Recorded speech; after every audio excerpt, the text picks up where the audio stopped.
And I was given a measuring rod, and I was told, rise and measure the temple of God and the altar to those who worship there, but do not measure the court outside the temple.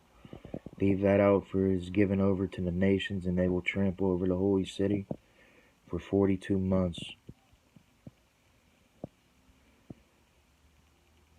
I will grant my 2 witnesses power to prophesy for 1,260 days, clothed in sackcloth.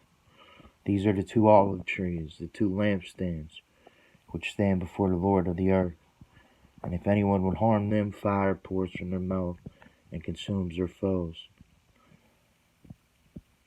If anyone would harm them, lest he is doomed to be killed.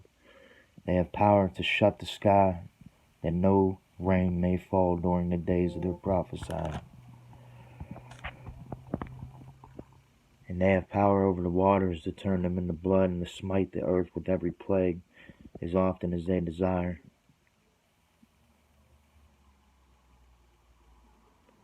And when they have finished their testimony, the beast that ascends from the bottomless pit will make war upon them and conquer them and kill them. And their dead bodies will lie in the street, which is allegorically called Sodom and Egypt, where their Lord was crucified.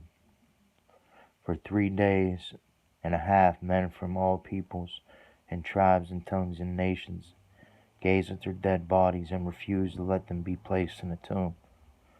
And those who dwell on the earth will rejoice over them and make merry and exchange presents, because these 2 prophets have been a torment to those who dwell on the earth.